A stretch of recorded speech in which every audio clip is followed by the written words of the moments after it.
Canada, often praised for its friendly attitude and scenic beauty, conceals a darker narrative. The storm is approaching, and the outcome rests on the decisions made today. Why, you ask? Beneath the surface lies a series of challenges that could threaten its future. From economic struggles to environmental threats, Canada stands at a crossroads. But where do they begin? Canada faces several significant challenges: soaring debt, declining living standards, governments by a cumbersome bureaucracy, an unfair and overly complex tax system. These are what I would consider critical issues for Canadians today. Together, they pose a serious threat to the country's future health and prosperity. These problems significantly impact the lives of all Canadians, particularly the younger generation.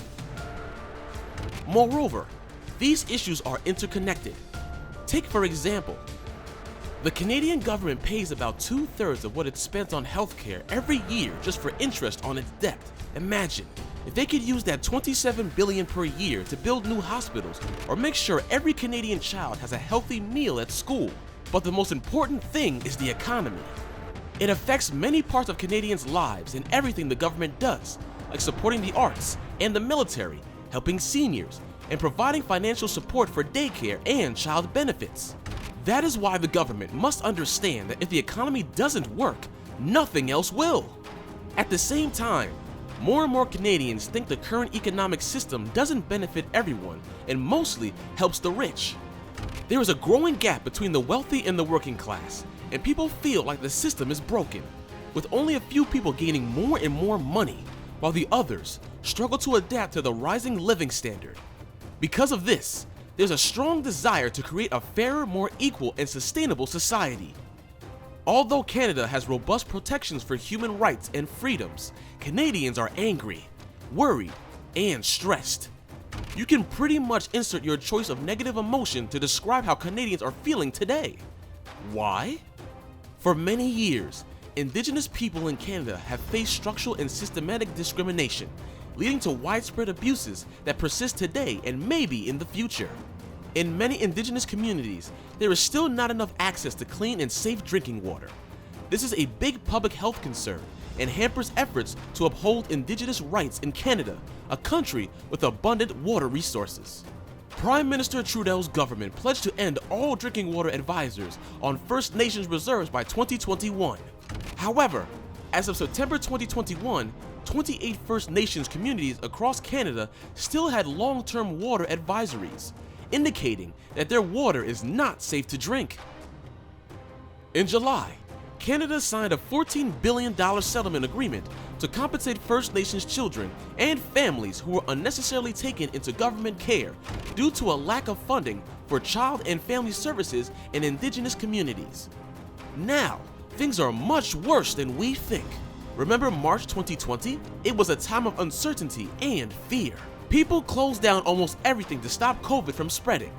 Businesses, schools, and even hanging out with friends and family were limited. Fast forward to now, we are mostly vaccinated, COVID worries are down, and the economy is doing well.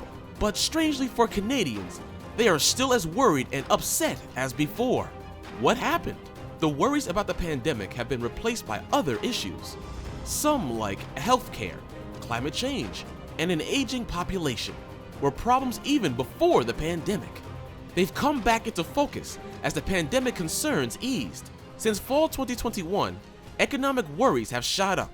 People are concerned about the cost of living, young folks struggling to buy homes, and older Canadians fearing they'll outlive their savings. Now, government approval is at a low point, and trust in the Canadian government is dropping. Canadians are looking at the long list of urgent issues and the declining quality of life, asking, can the government of Canada handle this? Many Canadians have their doubts. Now, I know you may be asking, Canada is grappling with a shortage of healthcare workers, driven partially by burnout and attrition. In 2021, there were 93,998 physicians in Canada, just 2.46 per 1,000 people. In comparison, the United States had 2.6 physicians per 1,000 people in 2018, and the United Kingdom had 5.8 in 2019. The impact is felt most in hospitals. where a surge in respiratory illness last fall led to long wait times in emergency departments. Some patients even had to be treated there due to a lack of staffed beds, resulting in high-profile deaths, where timely care could have made a difference, as lamented by their families. A recent RBC survey reveals that financial uncertainty has become a new normal for many Canadians due to inflation, impacting their savings and future financial security. The rising cost of living is a major concern, with 77% of respondents stating that they cannot save as much as they want.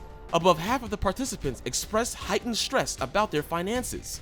Additionally, fears of a potential recession are prevalent, with a majority believing it would be more challenging for everyone to navigate an economic downturn today compared to the situation in 2008.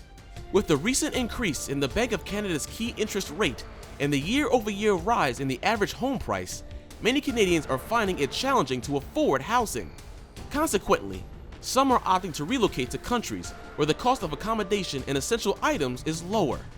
Although data from Statistics Canada indicate a net increase in immigration, daily departures of Canadians are notable.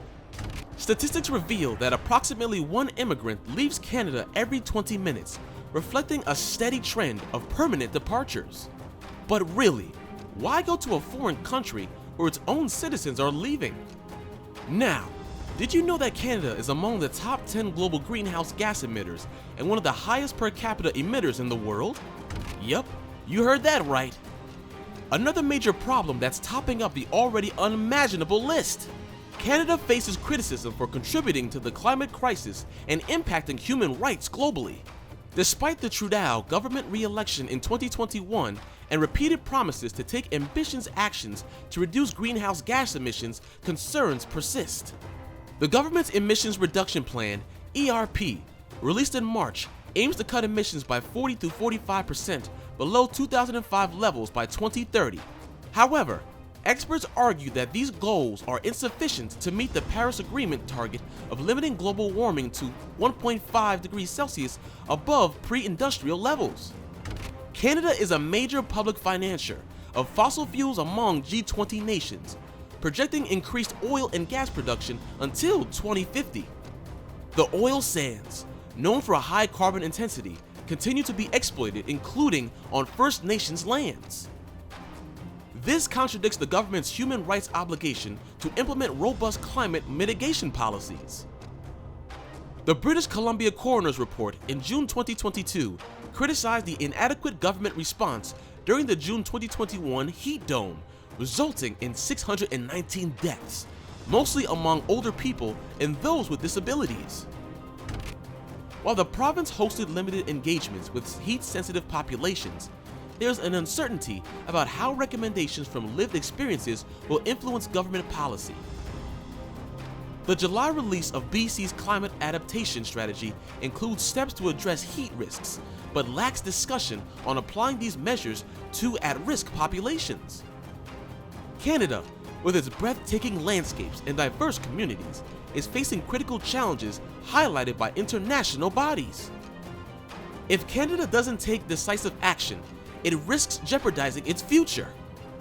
Let's stay informed, engage in discussions, and advocate for positive change. Together, we may in one way or another shape a better future for Canada. Don't forget to like, share, and subscribe for more updates on these crucial issues. Your involvement matters.